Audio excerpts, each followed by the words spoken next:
사랑하는 여러분, 반갑습니다. 오늘은 신앙인의 언어라는 제목으로 은혜를 나누고자 합니다. 오늘 10월 10일 2021년에 41번째 주일을 맞이하였습니다. 11번의 주일을 보내면 올해를 마감합니다.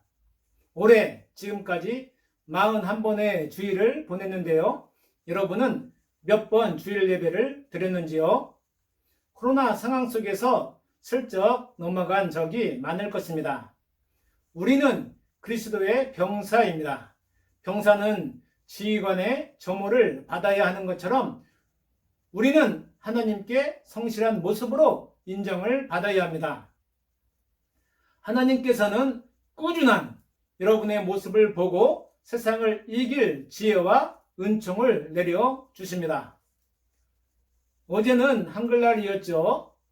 한글날을 앞두고 세종대왕에 대한 업적을 제가 보게 되면서 우리 글, 즉 언어 문자인 한글에 대하여 신앙인으로서 고마움을 느꼈고, 한글이 있음으로 해서 우리 민족과 더욱 함께 하시는 하나님의 사랑을 깨달았습니다. 한글 없는 한국 기독교는 생각할 수 없습니다. 한글이 없었다면 오늘날의 한국교회의 성장을 기대할 수 없기 때문입니다. 여러분의 이해를 돕기 위하여 한글 학자인 외솔 최원배 선생님의 글을 소개합니다. 기독교 신자들은 한글의 덕택으로 인하여 하나님의 진리의 말씀을 알게 되었으며, 또 이를 다른 많은 형제 자매에게 전하는 기쁨을 누리고 있다.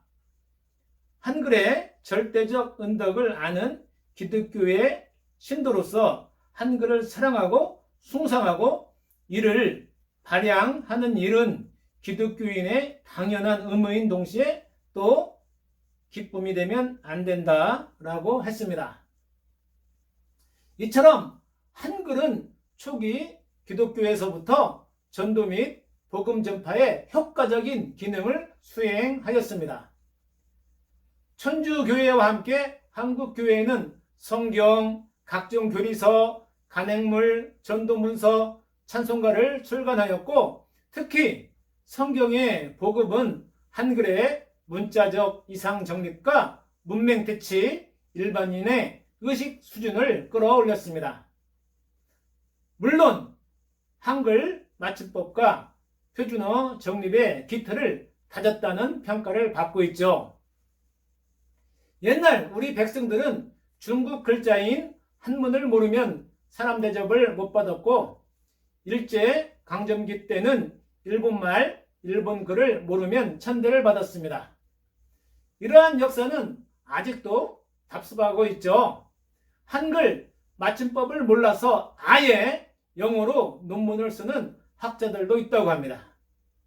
우리 얼과 뿌리가 담긴 한글을 모르고 이 땅에서 제대로 된 학문과 연구 결과가 나오겠습니까? 한국의 교회와 교계도 국어에 대한 불감증이 자리 잡고 있습니다. 쉽게 풀어서 설교하거나 가르치면 더 효과가 있는데 말이죠. 청중들 앞에 서면 초등학교 6학년 수준으로 이야기할 때 가장 공감할 수 있다고 합니다.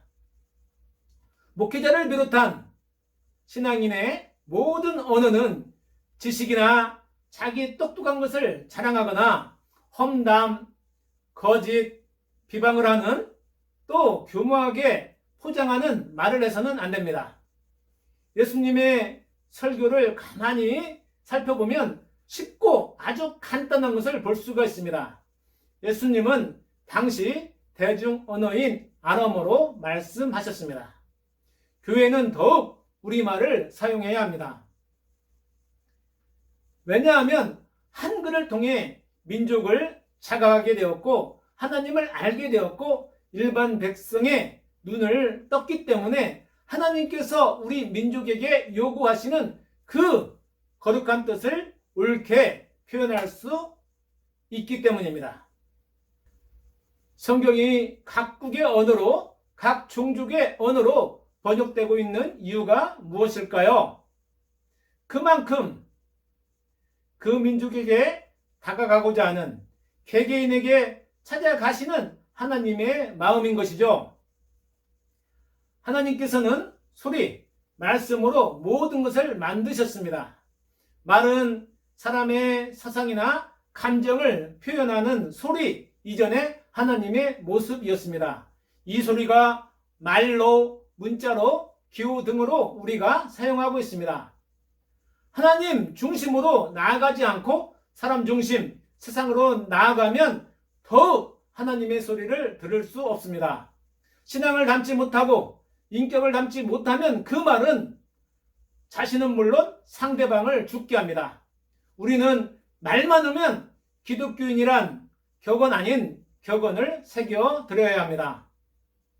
하나님의 뜻을 표현하는 말, 하나님의 성품을 나타내는 말, 예수 그리스도의 거룩한 희생과 사랑을 전하는 말을 하여야 합니다. 창조 때 이 세상을 보시고 또 인간을 만드시고 생명을 주신 목적과 예수님을 이 세상에 보내셔서 우리를 구원하기 위해 선포하신 하나님의 말씀이 우리 언어 안에 살아있기 때문에 말과 글을 통해 하나님께 나아갈 수 있습니다. 인간의 언어가 하나님을 알게 하는 방편으로 올바르게 사용되어질 때에 하나님과의 관계는 물론 인간관계도 그만큼 깊어집니다. 그러나 요즘 말은 어떠하죠? 점점 하나님에게서 멀어져 가고 있습니다. 말 잘하는 기독교인 속에 과연 나는 포함되어 있는 것이 아닌지 생각하면서 자기 자신을 살펴야 할 것입니다. 좋고 아름다운 말은 사람들을 예수님에게로 움직이게 합니다. 여러분도 생활 속에서 조금만 신중하면, 조금만 사랑을 담으면 어느 누구보다도 아름다운 말로 예수님을 소개할 수 있습니다. 이렇게 복음은 평범하고 일상적인 생활에서 전파되어질 때 우리가 모르는 사이에 그 열매가 반드시 열립니다. 이제 오늘의 말씀을 마무리하고자 합니다. 이처럼 신앙인의 바른 말은 그 자체가 복음 전도요, 기도요, 찬송이 됩니다. 이러한 우리말에 하나님은 귀를 기울이십니다. 생활이 기도가 되어야 하고요, 생활이 복음 전도가 되어야 하고요, 생활이 찬송이 되어야 합니다. 우리의 언어 행실이 올바를 때 하나님과의 관계는 깊어지고 사람과의 관계는 신뢰가 쌓이게 됩니다. 정직하고 신실한 사람에게 주시는 하나님의 은혜는 형통입니다. 여러분의 언어 행실이 형통의 씨앗이 되길 축복합니다. 할렐루야, 아멘. 기도하겠습니다. 고마우신 하나님 아버지, 은혜를 감사드립니다.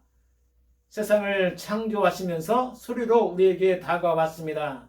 그러나 하나님, 그 하나님의 마음인 소리를 저희가 제대로 표현하지 못하고 있습니다. 사람을 죽이는 말이 아닌 사람을 살리는, 아울러서 내 영혼을 풍요롭게 하는 말을 할 수 있도록 저희들의 마음을 다스려 주길 원합니다. 아울러 늘 언어 행실에 유의하여 신앙인의 아름다운 열매를 거두는 우리 기독군인들 삼아 주시옵소서. 예수님의 이름으로 기도하옵나이다. 아멘.